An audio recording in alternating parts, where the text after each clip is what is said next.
এই কার্যপথ এখন অবিলম্বে গ্রামীণ এলাকায় উৎসবগুলো পরিত্যক্ত হওয়া উৎসবগুলিকে অবিলম্বে সংস্কার করে পানীয় জলের সুব্যবস্থা করতে হবে। এলাকায় পানীয় জলের সুব্যবস্থা করতে হবে জন্য কৃষকদের রেগার দিবসের মাধ্যমে অবিলম্বে সাহায্য করতে হবে। এনআইএ থাকবে যে এনাম কৃষক সভাগুলো পরিষদের আন্দোলন করছে।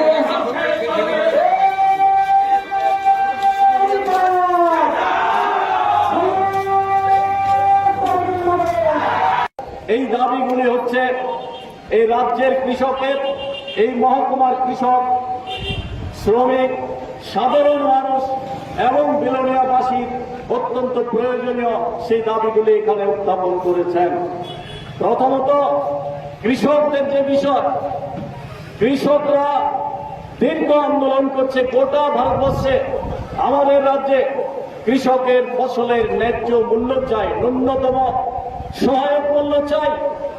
এখনো কেন্দ্রীয় সরকার সেই প্রশ্নে কোনো সিদ্ধান্ত নেয়নি। প্রতিশ্রুতি দিয়েও কৃষক আন্দোলন যখন সারা দেশে দাঁড়া বেঁধেছিল, ওই দিল্লি রাজপথে বসেছিল, তখন প্রতিশ্রুতি দিয়েও সে প্রতিশ্রুতি রক্ষা করেনি। আপনারা শুনেছেন, শুধু ধান না, রাবার, কাজু বাদাম, পান চাষি, অন্যান্য সমস্ত অংশের কৃষকরা আজকে তাদের ফসলের ন্যায্য মূল্য পাচ্ছে না। ধান চাষিরা যখন ধান বিক্রির সময় হয়, উপযুক্ত মূল্য তো পায় না, সরকারিভাবে কেনার সেই ব্যবস্থা করা হয় না। যখন তাদের অভাবের সময়ে ফরিয়াদের কাছে কম পয়সায় বিক্রি করে তারপরে গিয়ে সেই ধান ক্রয় করার ব্যবস্থা করে, এইভাবে ন্যায্য মূল্য থেকে তারা বঞ্চিত হচ্ছেন। যেমন ধান চাষিরা, তেমনি রাবার চাষিরা, তেমনি কাজু বাদাম চাষিরা। দক্ষিণ ত্রিপুরার রাজনগর ব্লকের একটা বড় এলাকাতে কাজু চাষ ছিল। সেই কাজুর দাম ওদের ছিল 130-32 টাকা কিলো। সেই কাজু বাদাম এই বছর বিক্রি হচ্ছে 82-83 টাকা। যেভাবে রাবারের মূল্য পড়ে গেছে, তেমনি কাজুর মূল্য পড়ে গেছে। এইভাবে সমস্ত কৃষকরা আজকে ক্ষতিগ্রস্ত হচ্ছে। কৃষি ফসলে জল দেওয়ার জন্য জলের যে প্রকল্পগুলি আছে, সেই প্রকল্পগুলি দেখাশোনার কোনো লোক নাই, খারাপ হয়ে আছে, সেগুলিকে সংস্কার করার কোনো লোক নেই। যারা সেখানে কাজ করে তাদেরকে জোর করে ছাঁটাই করার ব্যবস্থা করছে বাম অপারেটরদের। 4 মাসের উপরে বেতন পায় না।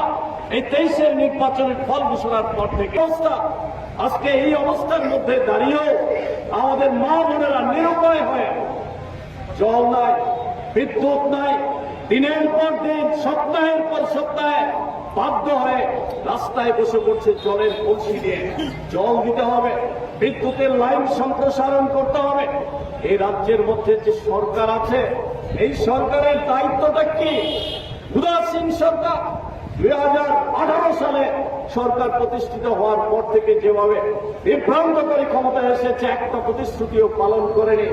একই কায়দা এইবার সে ক্ষমতায় প্রতিষ্ঠিত হওয়ার পর যেভাবে আক্রমণ, সন্ত্রাস, অত্যাচার শুরু করেছে। এখানে কৃষক সভার নেতা হিসাব দিয়েছেন 1200 কৃষক শ্রমিক নানাভাবে ক্ষতিগ্রস্ত হয়েছে।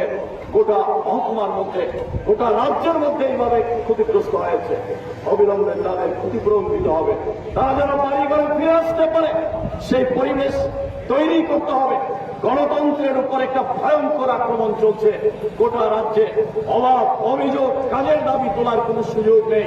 রেগার কাজ, কেন্দ্রীয় সরকার টাকা কমিয়ে দিচ্ছে। 150 কোটি টাকা ত্রিপুরার রেগার মজুরি কমিয়ে দেওয়া হয়েছে। 150 কোটি টাকার মজুরি খাতে টাকা যদি কমে যায়, কত শ্রমিকের কাজ নষ্ট হয়। আমরা যদি বিলোনিয়া মহকুমা ধরি, ঋষ্যমুখ, ভারতচন্দ্রনগর, রাজনগর ব্লক, 3টা ব্লক মিলে কমপক্ষে 10 কোটি টাকা কম পেয়েছে।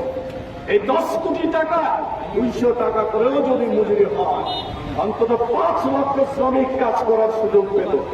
এই 10 কোটি টাকা বিলোনিয়া আসলো, 5 লক্ষ শ্রমিক শ্রম দিবস এই কাজ সমাপ্ত হতো।